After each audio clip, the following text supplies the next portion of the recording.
Okay, we're recording. Okay, hey, hi everyone. Welcome again to the Acid Left reading group, the Beyond Linguistics reading group with the Acid Left, presented by myself and Adam Ray Adkins. And this is where we basically read through a given text and respond with memes and with our kind of observations. And we're going through Mark Fisher's works, and this is the fourth session reading through his group of essays called Ghost of My Life, which are mainly critical essays, which are on generally TV or film or music. And I think very good as far as the role of the critic goes, because he really kind of gets deep into these pieces he's reflecting on. And if you don't know them and you kind of delve into them because you read him, I think they act as really good guides to get you into a often obscure piece of music or television, etc. So I guess that really is the role of the critic. I this week had some tooth thing going on. I want to say tooth surgery, but that sounds almost too dramatic. But I didn't get much done because I had then a toothache and a kind of a fluey feeling, which I'm still experiencing. So at the risk of sounding hypochondriac, I'm just going to say that, and that means I haven't really been making memes and reading as I should have done. So I'm going to leave most of this to everyone else here, and I'll come in now and then. The first thing we have up here is a meme from Adam. So Adam, if you want to say anything about this meme. Yeah, absolutely. So to frame this, this is the end of the hauntology section that we're covering today. And what we're gonna and he's talking about music a lot in here, and he's talking about the music of John Fox from here. But I'm gonna read the extended quote real fast, and it's here you see old sunlight from other times and other lives. Fox observes in his evocative sleeve notes for tiny color movies. To leaf through other people's family photographs, to see moments that were of intense emotional significance for them, but which mean nothing to you, is necessarily to reflect on the times of high drama in your own life, to achieve a kind of distance that is at once dispassionate and powerfully affecting. This is why the beautifully painful dilated moments in Tarkovsky's Stalker, where the camera lingers over talismanic objects that were once saturated with meaning, but are now saturated only with water, is for me the most moving scene in cinema. It is as if it were seeing the urgencies of our lives through the eyes of an alien god. Otto claims that the sense of the numinous is associated with feelings of our own fundamental worthlessness, experienced with a piercing acuteness and accompanied by the most uncompromising judgment of self-deprecation. But contrary to today's ego psychology, which hectors us into reinforcing our sense of self, all the better to sell ourselves, the awareness of our own nothingness is, of course, a prerequisite for a feeling of grace. And so I took the smaller part of that about leafing through other people's photographs and placed it over top of this scene from the movie Stalker. For me, this bringing in Stalker here really helped me. Like I said last time, a lot of this music that he's talking about, I almost view as sound art and not traditional music. It's hard for me to imagine just listening to it. I find it interesting. I find it unique and cool. I see this hauntological element of bringing back the materiality of the past that is now lost. But it's hard for me to enjoy it in that same sense that I would enjoy a pop song.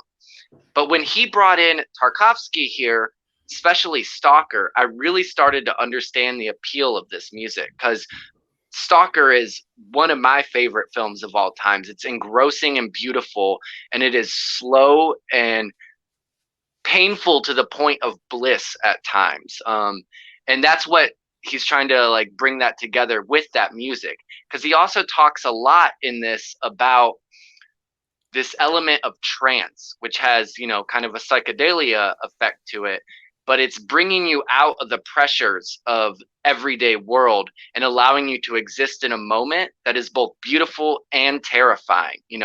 When you have to accept that nothingness for grace to occur. So it also helps with Tarkovsky being a deeply spiritual person as well. And so this scene from the movie is directly after. This is the stalker, and he's giving this like dreamlike talk about the earthquake and the stars being thrown from the sky. And it goes from his hand down to the water. And then you see all these old things that are floating in the water that feel very, very important, yet they're just garbage or just waste that's floating in the water. And then you go back up to him, and the dog comes and visits him, and you really feel that with him, that dispersonal yet powerful feeling that once you recognize yourself as not being the most important thing in the world, how you're really able to appreciate both the world and yourself a little bit more. So I wanted to highlight how that bringing in the visual really helped me understand what he was talking about with the music. Again, because it's not something I listen to as enjoyment. It's something I would put on as background music, and that's a good effect for it. But to actually sit with this kind of stuff and really intensely be enveloped by these sounds, these half finished songs that disappear into background noise and come back and bring elements from other genres into them, it's really powerful. And it has to be appreciated in that same way. That's, for me, hard to do with music, but is easier with cinema. So if anyone else wanted to talk about that, or maybe talk about some of that music aspect there, I know Jenny said that she was familiar with John Fox's music, where he's quoting him as well in this passage.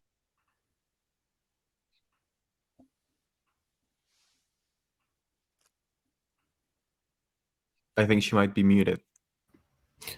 Yeah, Yes. sorry. I was just unmuting myself. I was thinking about the visual. Actually, I was really thinking about the visual and what you were talking about, Adam, in relation to specifically the aesthetic of Stalker, and not so much the music. But I was thinking when I read that first, particularly the first chapter, it was just evoking so much of film for me when I was reading it. But I was also listening to this music as well, and I think what you said about music is really interesting, and that made me a wee bit sad, because I think I did used to really immerse myself in music and sound, and then I had kids and something changed, and I really sought silence and I sought space, and I thought I was listening to these kind of disintegrating sounds last night, and I was really enjoying it. And I was like, it wasn't background music. I was just like really in the moment with it and reading and then evoking. I just kept thinking about Tarkovsky. It just kept coming back to Tarkovsky. So I was actually thinking about nostalgia and Mirror, I suppose. And then when he mentioned Stalker, I was like, oh yeah, of course, right? This is underneath. All of this aesthetic is running through this, and the language he uses, and there's a dustiness at points, and that relates to the way he talks about is it Sebastian in Blade Runner and his workshop and his Yeah. There's this kind of this also, I know they're kind of very unconnected, but this aesthetic that runs through, and I thought so I wasn't so much thinking about John Fox until this kind of these miniature musics, which I'm not familiar with. I've called it miniature musics. What's it called? Tiny films. And bits, but sorry, that was a really roundabout way of avoiding what you wanted to talk about. No, not at all. I think that makes a lot of sense. Especially the way you talk about how your life can affect the way that you will appreciate and experience art. So obviously, a lot of this music that Fisher is talking about throughout the book, he experienced, in his younger days, from being a teenager into his, uni days. And you see a difference there. You're able to really engage and appreciate something like that when you have that free space. And when you get older, when the pressures of life, your family, your job, all sorts of stuff is pressing upon you, it becomes much harder to engage with art in that kind of way. Yeah, exactly. So I think that space and that kind of, but that, I don't know, the noise was really important. It was really about grounding in the moment. And I wouldn't normally listen to anything when I'm reading, but I really, appreciated that.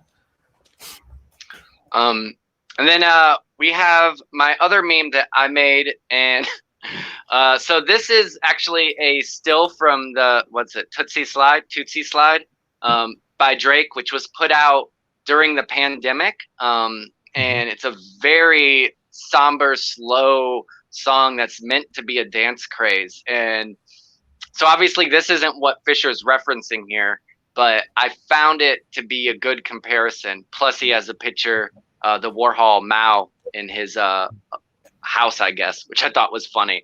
And he says, Drake and Kanye cycle through easily available pleasures, feeling a combination of frustration, anger, and self-disgust, aware that something is missing, but unsure exactly what it is. And I think that's a really interesting observation that is completely true, at least my experience of this type of music, which I'm not a big Drake or Kanye fan, though especially with Drake, I find there to be something there that pulls me back into listening to him, even though I don't fully enjoy it. And it is this underlying sadness that is there, but at the same time, it's a sadness that's affected by the very culture that it's continuing. You know, it's the other side of the gangster machismo is like the sad boy that needs his mommy. You know, they're both the same there, and they're looking for comfort. And, you know, he calls this music like the 21st century as some kind of party hauntology, and also talks about the Black Eyed Peas and Katy Perry, how some of that music has this big rave dance feel to it, but at the same time it also feels like they're complaining that that's all there is, you know, that the party never ends, that, you know, I'm like he says of the Katy Perry song, on Friday night we maxed out our credit cards and we're going to do it again. You know, it's almost this mournful thing there. I think at one point he compares Britney Spears to Sisyphus, you know, always having to do this over and over again. It can't stop. So it's like the very fake smile of that era of pop music and dance pop leads into, you know, this very sad dance music and pop music that you get with later Kanye and with Drake. And, you know, now I'd be curious to think of what Mark would say about, you know, like emo rap or SoundCloud rap, which is completely embraced this, but at the same time, I think also falls into the same trap as Drake of, you know, partying while knowing that you're going to be sad about it, yet it doesn't already have the success that Drake has. You know, Drake never had, as Fisher talks about in his essay in the K-Punk about Drake, you know, he's the man that had everything. Success was already there.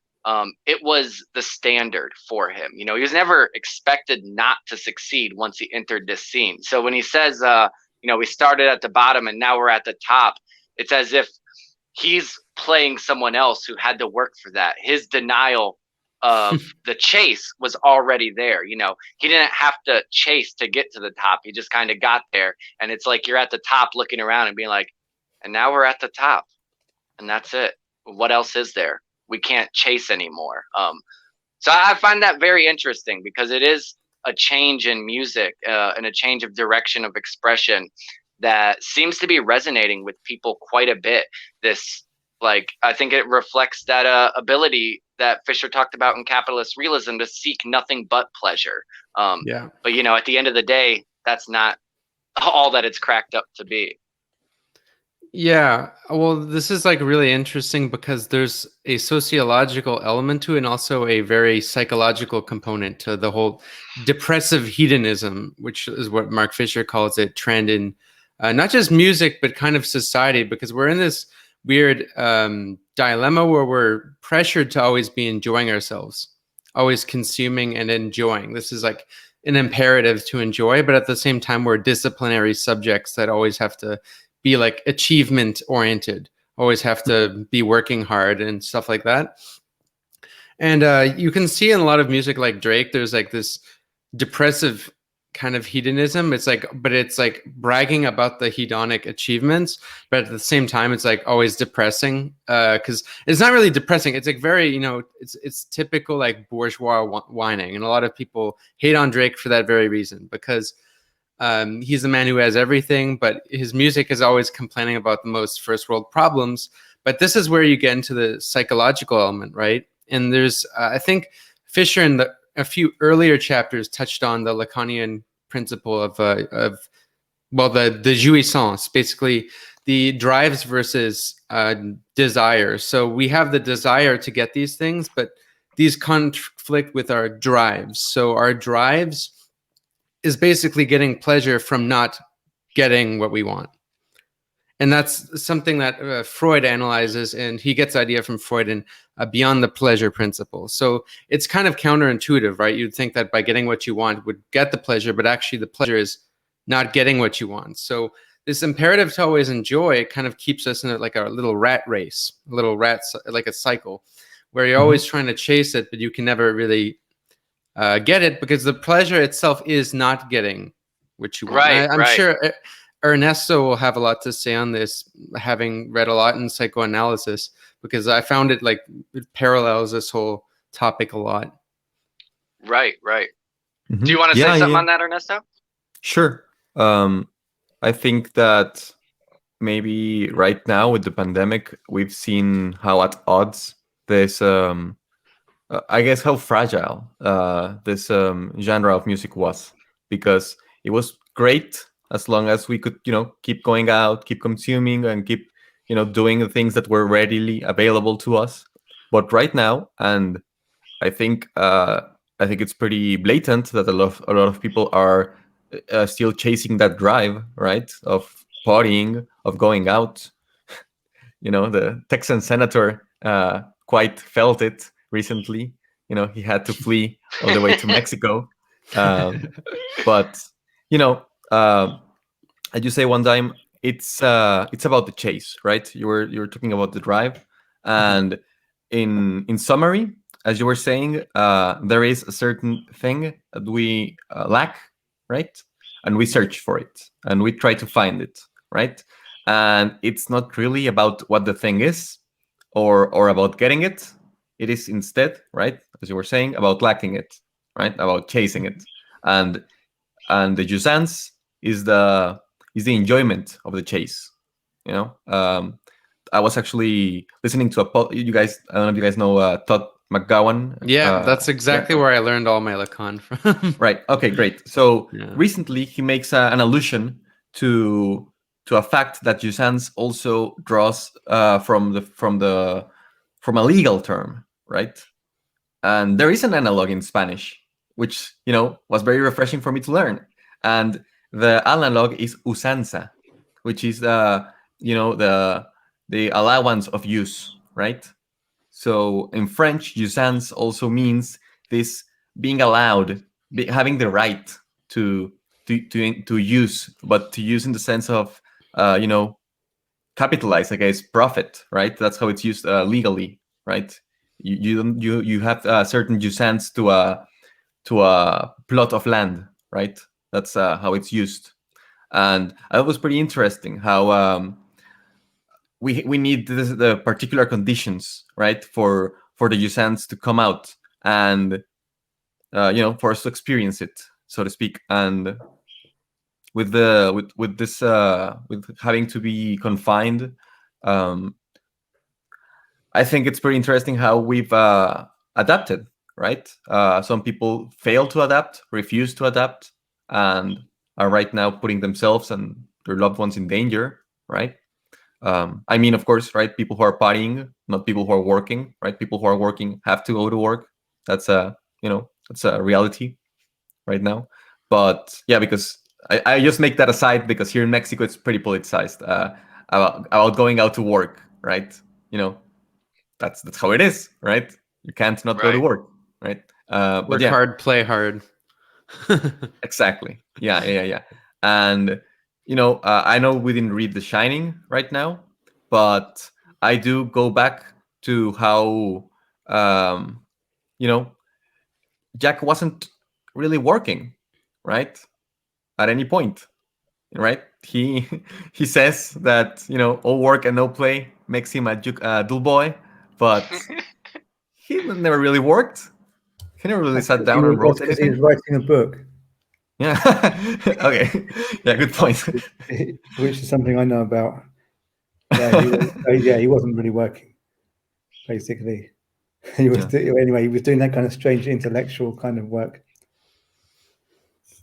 or avoiding even doing that. I think, or that's how the movie reads. At least I've never read the book, so maybe they focus more on that. Well, that's kind of like jouissance helped me understand procrastination, that concept, because you get pleasure from not doing what you're supposed to do. Right? Exactly. And this kind of psychic. Yeah, but also I guess it is kind of hauntological, the process of writing, and that, you know, one has to kind of wait to be haunted. So you kind of see him go through that process of almost inviting the ghosts.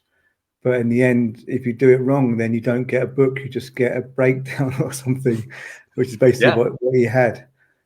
Anyway, we're going off on a big tangent there. But yeah, I mean, yeah, good that you brought it in. Yeah, if you want to get into the meme, because it relates to kind of what Adam was saying.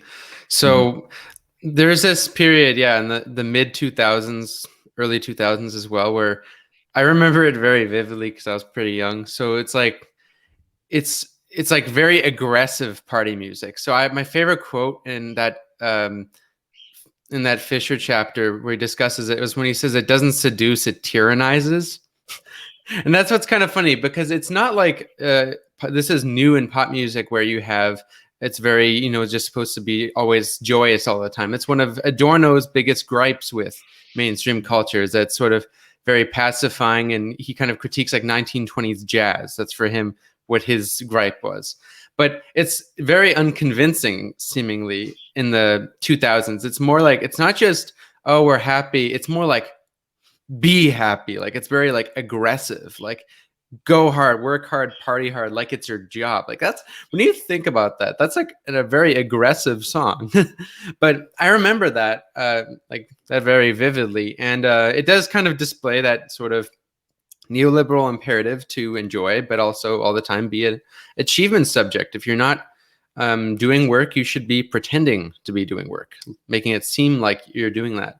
So I like that quote where he says, when talking about David Guetta's theme, Work Hard, Play Hard, that it's the perfect anthem for an era in which the boundaries between work and non-work are eroded by the requirement that we are always on, and that we'll never lose an opportunity to marketize our own subjectivity. So it's like partying is a job.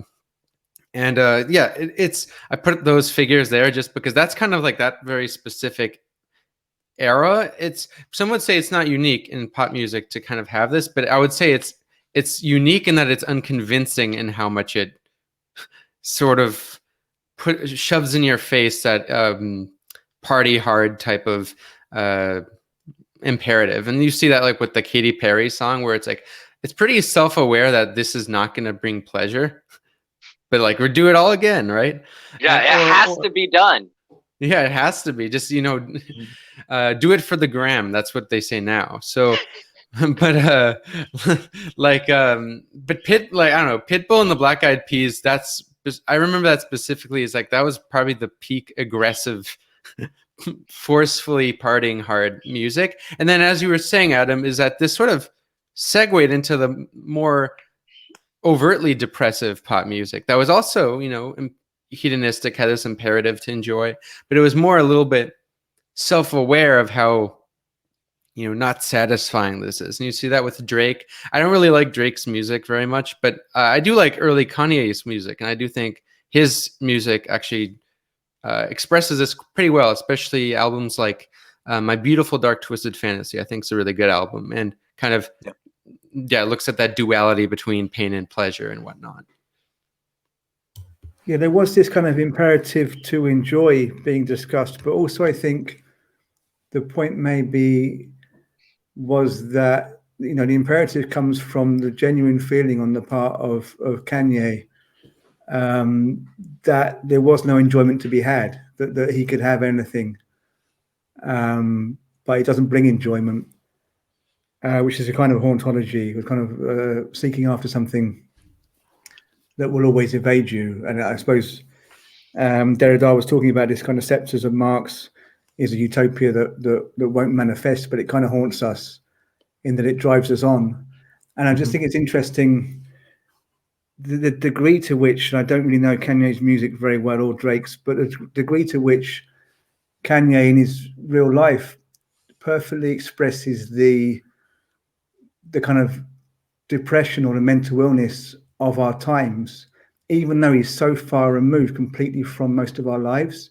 But some of the things he does, in his literally being bipolar, but more than that, I'm not thinking so much of his manic episodes, but the thing I did make one small meme where he decamped with Kim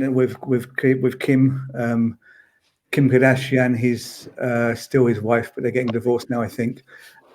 Which is kind of funny in light of what he did, is that he went with her on her 40th birthday and a number of the friends to a desert island. Oh yeah, yeah. This is so weird. Because he brought, they got loads of people together when they shouldn't have been bringing people together. But he said, we just had a small gathering, given it's COVID, but it was quite a big gathering by anyone else's standards. And then Kanye had a hologram made of her dad, I forget his name, who was a lawyer for OJ. Yeah, Rob Kardashian. No. Yeah, is it Robert? Isn't it Kardashian? Rob Kardashian.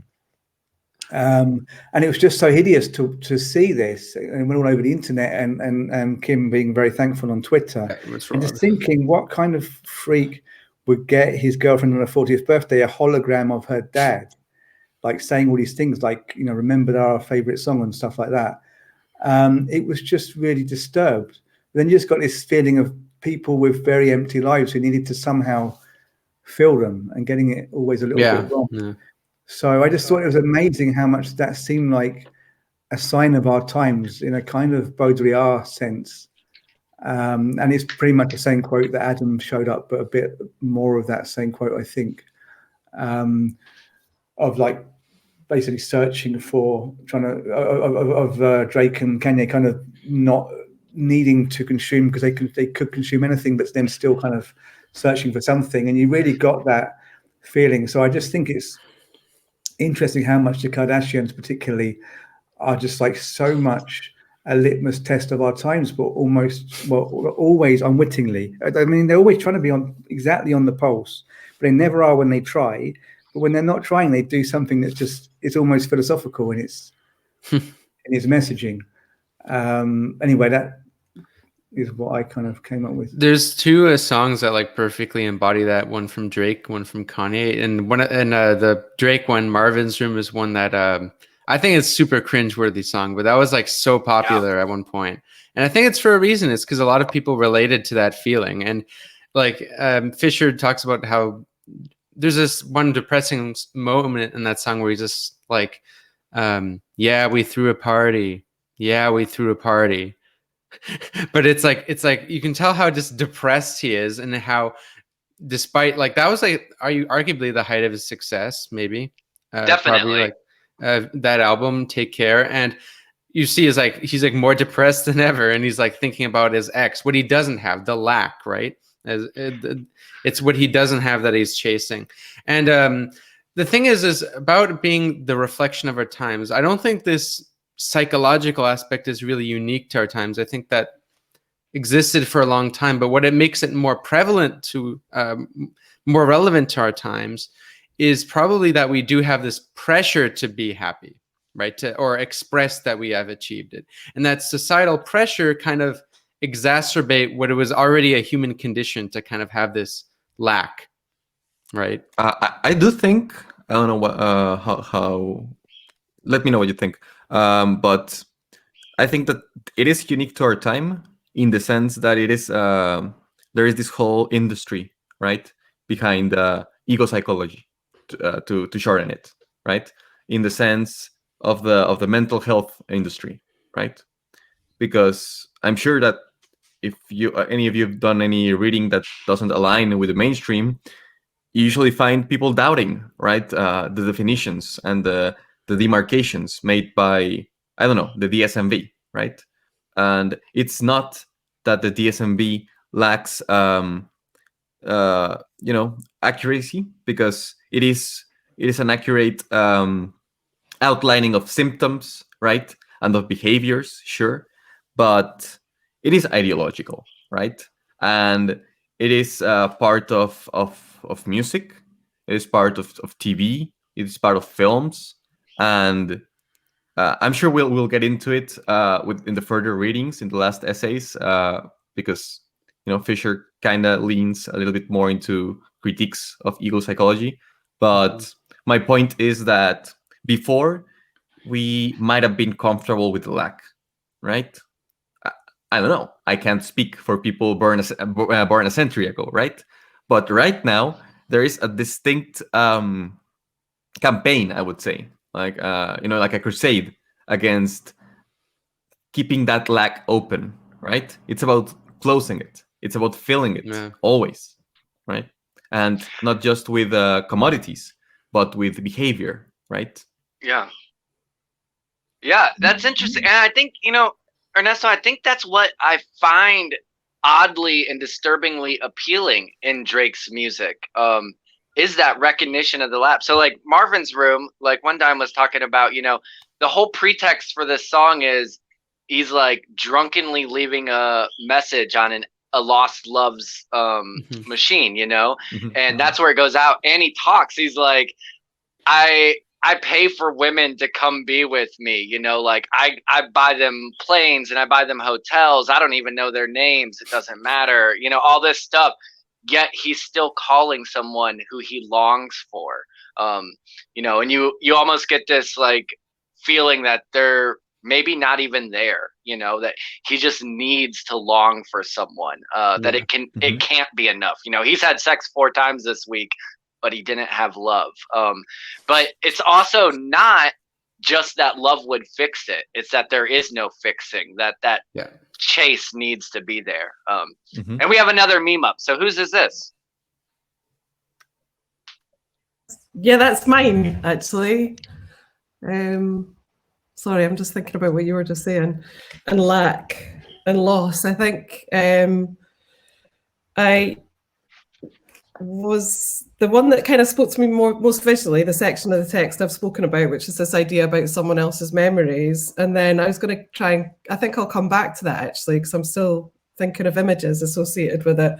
But I made this one thinking about this old sunlight from other times and other lives. And it's quite reductive. I think I'm quite reductive when it comes to language. And I really loved this phrase, just this phrase, after all. It kind of summarized so much of what he was talking about in this chapter, about this kind of unknowing of afterness. But also he speaks about the idea of things that have been lost. It can often, and he says something like, what we've lost, it can often seem as the very possibility of loss itself. And he talks about other people's orphan memories. So there's a kind of vagueness to what I was doing here. And I was thinking about the way surrealism comes up over and over again, and this reference to kind of a surreal world and another world. And I was interested in that. So I tried to kind of reference that here. And he talks about the palimpsest as well. So I was thinking about layering. I made this at 6 o'clock this morning, I should say. So it was an early start for me. But the text, the specific part of the text that I was interested in, actually, it came just before the text that you made, that you referenced in your first meme that you made, Adam. And I'm just going to find it. Sorry. He's talking about. He's quoting John Fox, talking about people who have light inside them and feelings you get. And I was really drawn to this kind of, I don't know, this ambiguity and sensation and how that transferred. And then further down, he goes on to talk about postmodernism and how, and this definitely connects to what you've been speaking about already, how what is suppressed in postmodern culture is not the dark, but the light side. We're far more comfortable with demons than angels. And I think I was feeling really, I was really contextualizing with this in relation to what I know about Mark Fisher as well. And I was feeling sad that he's not here, because I think a lot about what we're talking about just now and what you've just spoken about in terms of our current circumstances and this feeling of fullness. I find it really interested in this notion that we have to be happy. I don't know if it's just because we're all miserable in Scotland, but I think there's definitely a different psychological kind of state. And I think that just now I'm really interested in how this fits in terms of like the mental health crisis. And of course, you can't have one without the other. They're directly related. And I think that also relates more kind of broadly to Mark Fisher himself. And yeah, so that's sort of what this is. Yeah, that line stuck out a lot to me as well.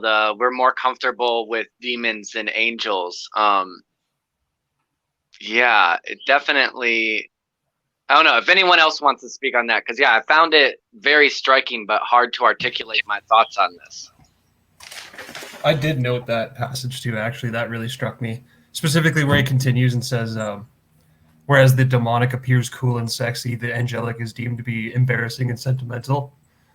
And so I think in that vibe of like always marketizing our subjectivity and kind of almost advertising our constant enjoyment, like showing off our hedonic treadmill or whatever.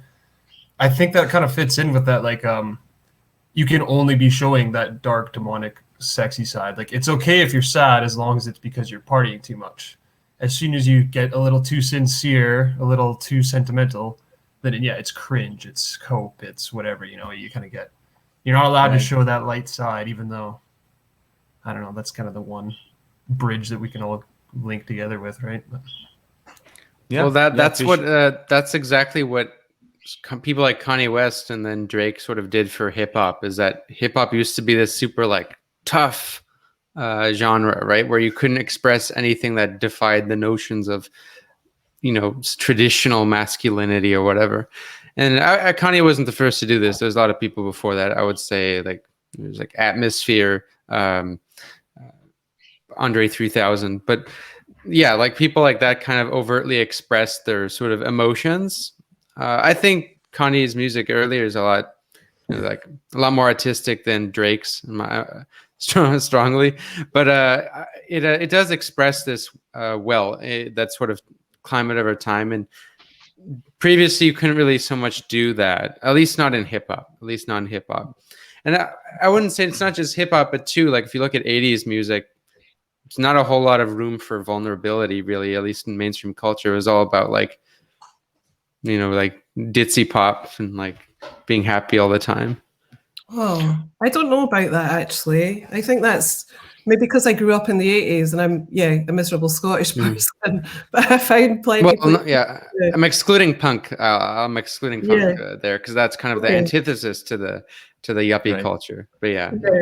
I'm probably talking more like New Order and Joy Division and right. And also early hip hop like Native Tongues, De La Soul, and Junk Brothers. They were all very much in touch with that's all.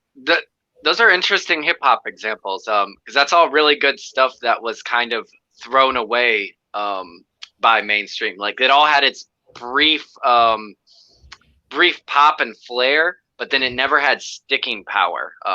Also, like people like Arrested Development, all of that kind of stuff. Like it had this very, very brief moment where you thought, oh, well, maybe hip hop's moving in this direction, and then it was kind of squashed by like hyper commercialization. They threw it away themselves. Actually, if you look at De La Soul, they rejected it themselves, and they were really outspoken about how they didn't want to be attached to this kind of, I suppose, soft aesthetic. I don't know.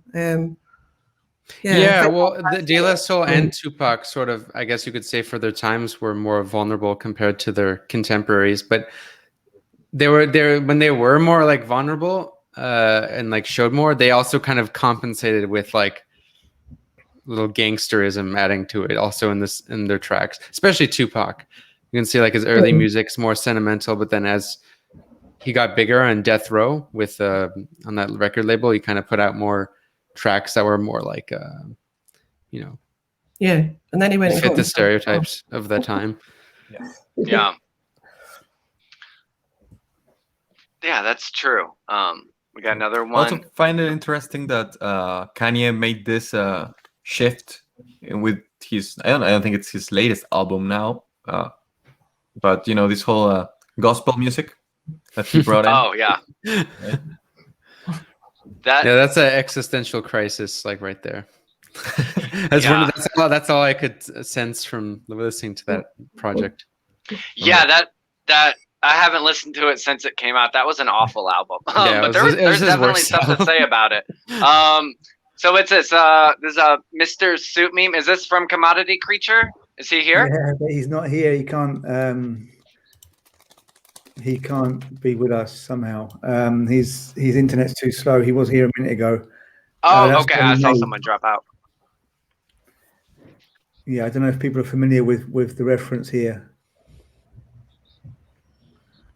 It is the sound at the end of the rainbow when a human realizes he or she has become a commodity. I forget the larger quote around that. I have it. remember reading. Oh yeah, go for it, Ernesto. Yeah. So he's talking about 808s and heartbreak. He says, on 808s and heartbreak, we hear the sobs in the heart of the 21st century pleasure dome. Kanye's lachrymose android shtick reaches its maudlin depths on the astonishing Pinocchio story. This is the kind of auto-tuned lament you might expect Neo Pinocchio and android Oedipus David from Spielberg's AI to sing. A little like Britney Spears' Piece of Me, you can either hear this as the moment when a commodity achieves self-consciousness, or when a human realizes he or she has become a commodity. It's the soured sound at the end of the rainbow, an electro as desolated as Suicide's infernal synth opera Frankie Teardrop.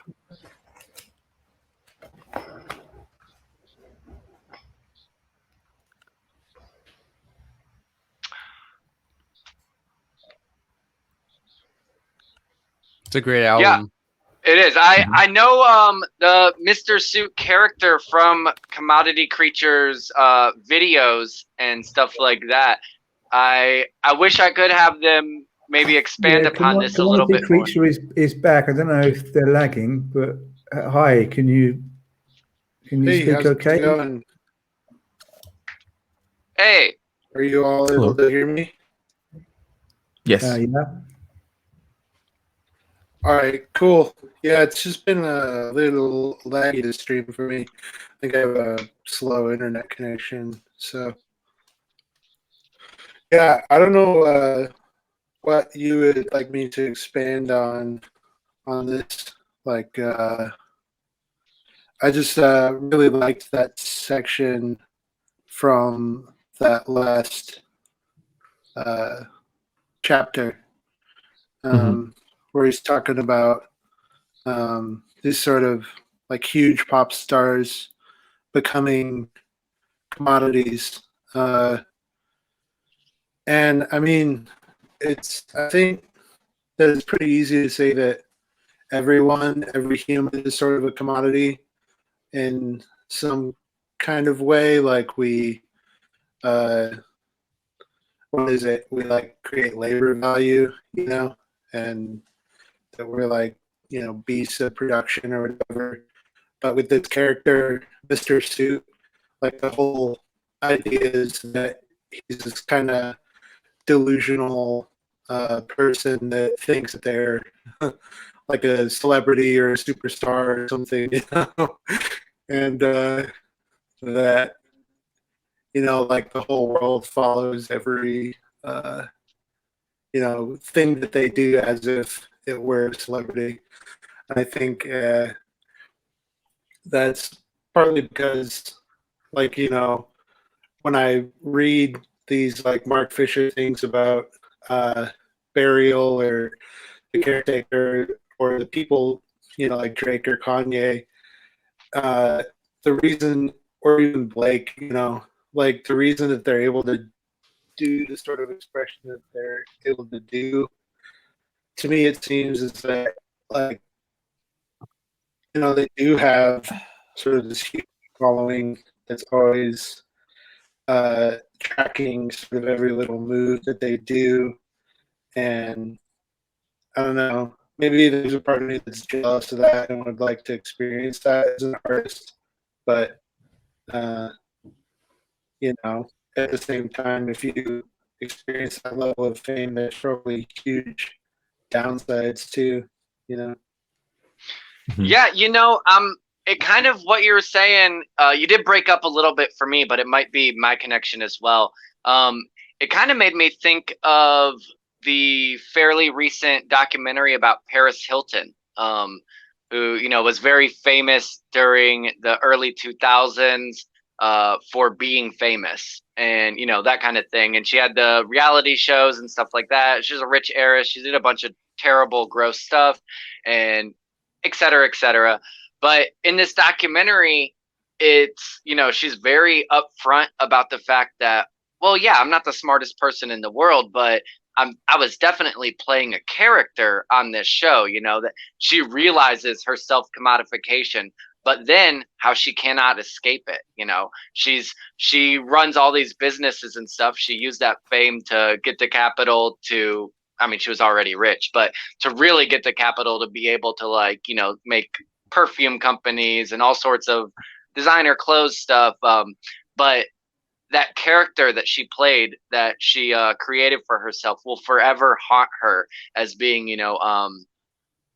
like a ditzy bimbo is like the character that she played, and not an empowering one like you're kind of seeing today grow up as like this new form of feminine identity, but a really, dumb person that was highly insensitive. And she probably is insensitive, but she is not actually quite as dumb as she made herself out to be, but is now stuck in that character probably forever.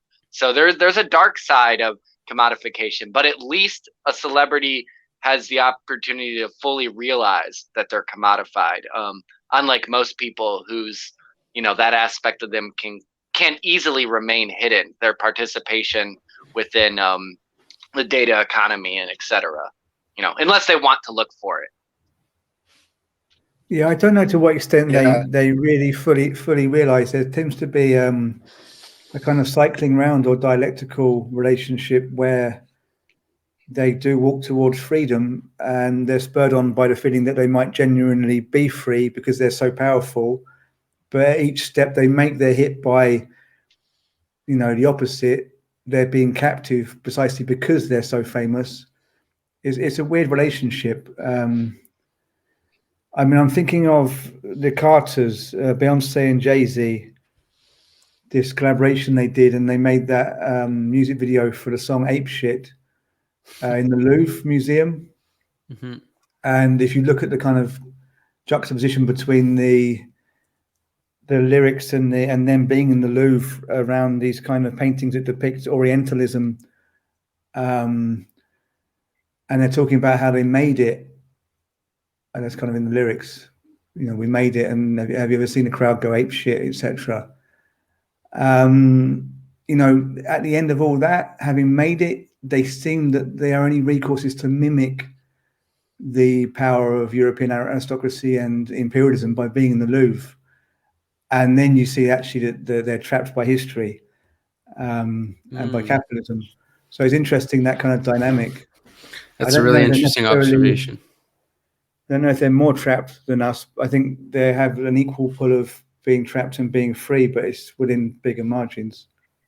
That's a really interesting observation, because it reminded me of also Kanye. As he got more successful, the people he used to he would tend to worship as he got bigger. And this was in his phase when he was releasing his Yeezus album, when he had his, I think, second major big breakdown in his little tour run. And he was constantly worshiping people like Walt Disney, Steve Jobs, and those were his new idols. It's kind of like he was looking to the past as these great white men sort of to worship. And it's, I don't know, there is a weird parallel with that. I don't know if Jay-Z and Beyonce are doing that sort of mockingly, or they're actually literally worshiping old European aristocratic culture, because that might be the case, because as they're approaching this billionaire status, the only thing there's less and less for them to compare themselves with, so they kind of go back and start, I guess. I think it's kind of both. I think that's just where they're trapped. It's they can't really do one without the other. They're mocking, but to mock, they have to to mock at that level, they have to be on par with that kind of level of power. And then they're kind of trapped by the very point that all they can seem to want to do is to mimic that kind of power. But yeah, their poses, their position in their gestures in the video do also look a bit like they're overwhelmed, or they're fairly static, almost like their artworks. I mean, that might be intentional. It might be like trying to make the point that they themselves are objectified. I'm not sure.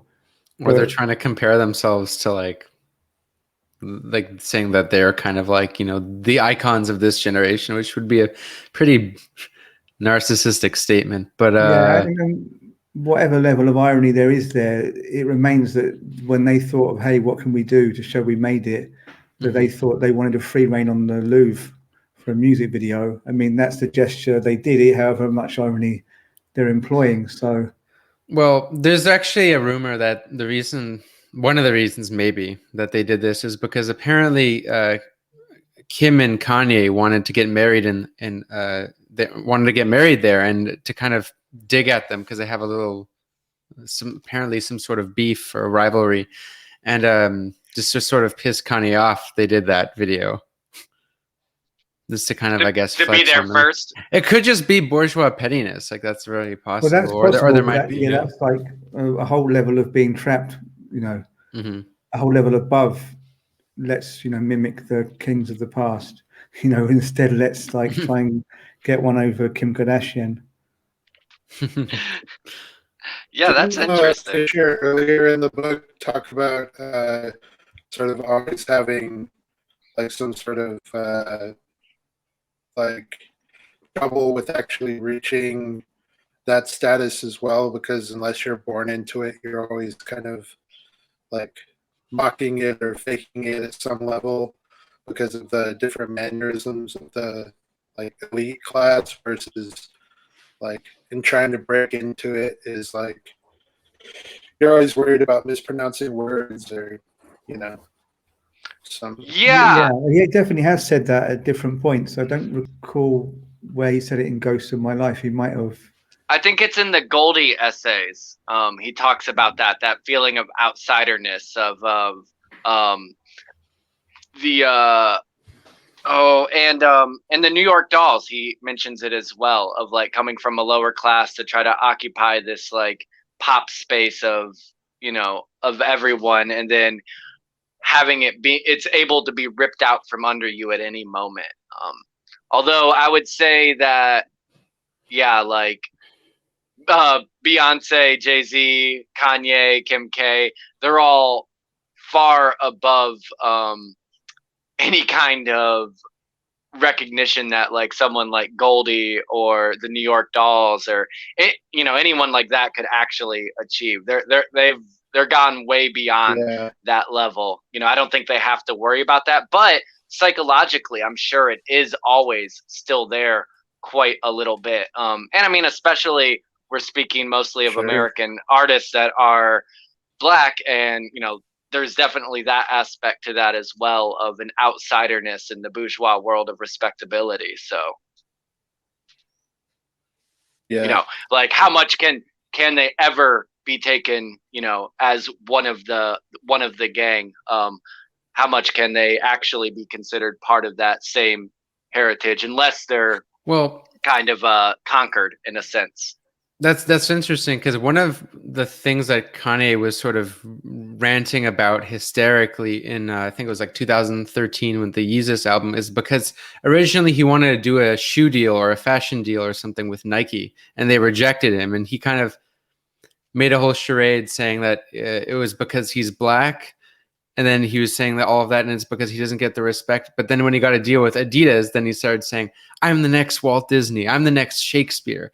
Going back to these like old, like white icons or whatever, and kind of like worshiping them and trying to compare himself with that. So there is like a sort of hauntological element to that. But also, to an extent, yeah, like maybe there's like some sort of imposter syndrome, like kind of like, he's trying to like compensate and trying to be part of this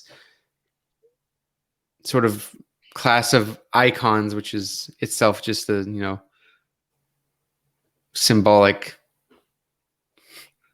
Yeah. I didn't make any memes on or anything, but I did want to touch on the James Blake part of the essay as well, because I found that interesting. When I was living in Memphis and running a DIY space that held shows all the time, one of the big things going on was like music quite like James Blake, this experimental soul music, alternative R&B and stuff like that, heavily drenched in psychedelia. And I lived with a couple of the people that were making music like this, and so I got to see them practice a lot. I got to see them perform quite a bit. They were really into James Blake, especially those early EPs. And I thought it was interesting the way Fisher described all of this, and the disappointment with the first James Blake album and then his self-titled full album, and then how it goes. I would say, I don't think he gets into this in Ghost of My Life, but even since then has gotten less and less like those EPs, less experimental, less haunting. It's just become soul pop music, but with some slight digital editing.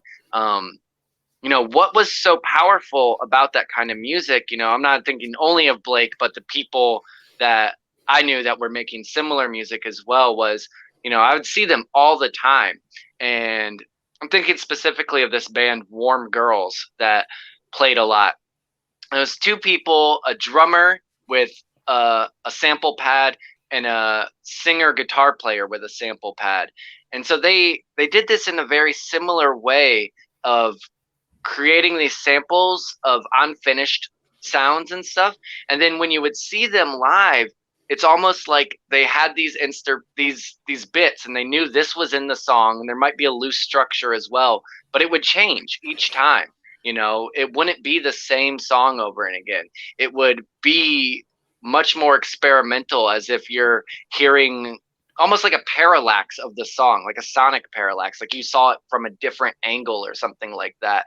And it allowed for this like living experience that really made you imagine the other elements, like when a sample cuts out mid-phrase and just washes into some synth waves that go over you, and then there's a big long break with like a drum solo or like something like that, and really contemplative and ecstatic music that was also slow and interesting. And that's how those early James Blake's EPs are. But then when you get into the later James Blake stuff, when he's making full albums, it goes into this writing songs and then adding little weirdnesses to them, and the way that it changes it really was powerful. I thought a really good example, and you see that quite a bit in things where someone starts off very much experimenting, and they gain some hype and some appreciation for these breakthroughs that they're making, and then when they're given the chance, they're like, all right, here you go, you really wowed us with something. What they end up producing is less than stellar. It doesn't contain that element that was in it before that was so alluring, and it becomes very disappointing. And I think it has something to do with the beginning of this conversation, when one time was talking about jouissance, and we were talking about the chase and stuff like that. That the music that's like that, the early stuff there it kind of makes you chase the song, makes you chase something more. It feels like there's something, you're listening to something that was swirling around, and you're trying to find the core there, and that brings a really special quality to it. And I really like art that does that. So I just wanted to mention that, and see what anyone else thought about that, if they were familiar with James Blake's work, or if you had any other examples of art, whether it's music. I have another example. Yeah, let's hear it. But if anyone wants to add to James Blake first, it might be good to do that, because I have an example which is related to James Blake, but it's different. So basically, my example would be Travis Scott. So he ironically says he's influenced by James Blake. I don't really see it, but I can see kind of, because he's influenced by Kanye, and Kid Cudi, who are influenced by James Blake. So basically, there's an example of one Travis Scott project. He's really popular now, and he had this album called Astroworld, very popular. This is an example of that jouissance and hauntology together, because Astroworld is sort of a concept album that was based around a theme park in Houston, Texas, called Astroworld, that was briefly created, but only existed for a short amount of time, and they had to tear it down to build some property or whatever. And it's like this thing that Travis Scott, apparently from his childhood, but he never actually went there, but it was something that existed when he was a kid. So it's like this, it's this thing that not many people actually live, but it's an idea of what could have been of Astroworld, this space theme park. And that's what it's kind of based on, except that you throw a bunch of psychedelics and drug culture inside of the album. And that's what makes the album, really. But it's like the whole album is based on a kind of nostalgia, a longing for this thing called Astroworld. But that thing, Astroworld, doesn't have to actually really exist. It's just a longing for something, an idea of a kind of a holistic pleasure, right? That's sort of what defines the feeling of the album. It's the whole album it's kind of exciting in terms of instrumentally. He's never been a strong artist lyrically, but instrumentally it is very hypnotizing, and it captures a sense of nostalgia and a longing for something, which is not very specific, right? So there is an element of looking to the past, of this old thing that is sort of resurrected, like that of Astroworld, this idea of childhood, and also of just longing for something, right? It's a lack.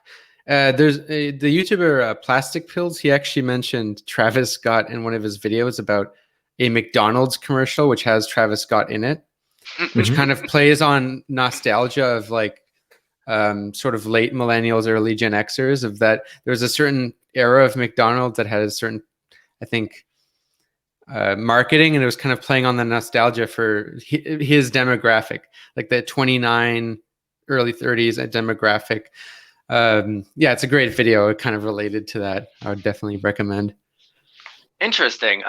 Yeah, when what you said there, I've heard Astroworld, and yeah, I find it sonically very interesting, lyrically not my thing at all. But I didn't know about it being based around this defunct, short-lived amusement park. And what you said there reminds me of earlier in Ghost of My Life, when I can't remember who the interview is with, but it's one of the interviews that the guy says to Fisher, basically like, well, my brother used to bring me back, jungle and rave and garage stuff and play it for me and tell me about these raves in fields. And I would imagine it, but by the time I was old enough to actually be able to go to these things, they had disappeared from the UK. Raves had become put into nightclubs and they'd be more and more commercialized. So he started making music around this idea of the longing to go to those raves that he had heard about. I think that's a powerful theme throughout the whole book, is, these memories, bringing it back to like Jenny's stuff, is these memories don't have to be yours in order to affect you. They're all around in the air, lingering around, and you can catch a glimmer of them, and it can have, profound meaning and effect on the rest of your life and how you experience things. Okay, It was burial. That's quite a nice point, unless someone wanted to say anything else, or does anyone have like a concluding point? Well, I have another example briefly, but this is just a funny example, is Simpsons Wave. Yeah. Or you could say Vaporwave as a whole is that, really. Vaporwave as a whole is I mean, Mike's work talks about that. Like Vaporwave's perfect example of hauntology, really. Like kind of like a mixture of a bit of electronic, but also 80s pop. But Simpsons Wave is really funny because it's became what was once Vaporwave sort of evolved a bit into this trend where you would put cartoons.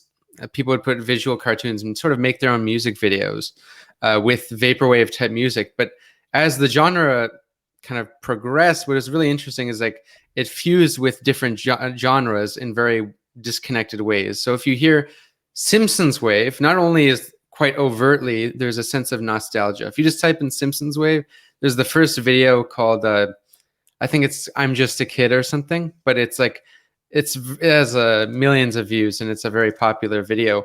But watch that and you will see that is hauntology manifested. It's a weird kind of nostalgia on not only overtly, but there's also ghosts of different genres all sprinkled into that song. There's a little bit of 80s pop in there. There's a bit of 90s electronic to an extent. There's a bit of trap hip hop in there. It's really weird. It's like a disconnected array of ghosts of everything just jumbled into it. And I think, that's one of the interesting aspects of vaporwave and Simpson wave is it is a nostalgia for a past that many of the producers didn't experience. And then you see this on a more mainstream level with things like Stranger Things, the Netflix series, which is kind of, I guess, aimed at millennials, but it appeals to even boomers, I guess, because it has these references to 80s culture. But I think that's also just a clever marketing ploy, because then you appeal to several generations at once. But I think also you get here like an unwitting, but it's a positive thing. So unwitting is maybe not the best word, but a kind of accidental interaction with Benjamin's thought. Basically, Benjamin, his whole thing of like going around the arcades of Paris, high as a kite on hash, was to kind of like try and see through these constructed arcades, these shopping arcades of a previous century, to try and piece together the history of capitalism through its objects, and thereby better understand capitalism. And I think that's kind of what happens with vaporwave, and actually with a lot of meme making, where the references are thrown together and they seem quite haphazard, but you get kids kind of inadvertently piecing together kind of parts of capitalist cultural history. And I think that's quite interesting. Which brings us to a whole different thing when I was trying to wrap up. But I think it might be a good place to even finish, and we can just kind of think about that. Yeah. But yeah, I mean, thanks everyone for coming along. I think we could probably have people join us more regularly. So, I mean, I'll talk to everyone, but maybe we can email you shortly. And if you want to join in future sessions, then that would be great. Yeah, it would be great. Yeah. Yeah. Okay. Okay. So cheers. This has been the Acid Left Beyond Linguistics reading group. And we'll be back in, I think it's around 2 weeks for the final part of Ghost of My Life. Yeah, It's, we're finally done with hauntology. March 5th. Okay, bye-bye. Bye.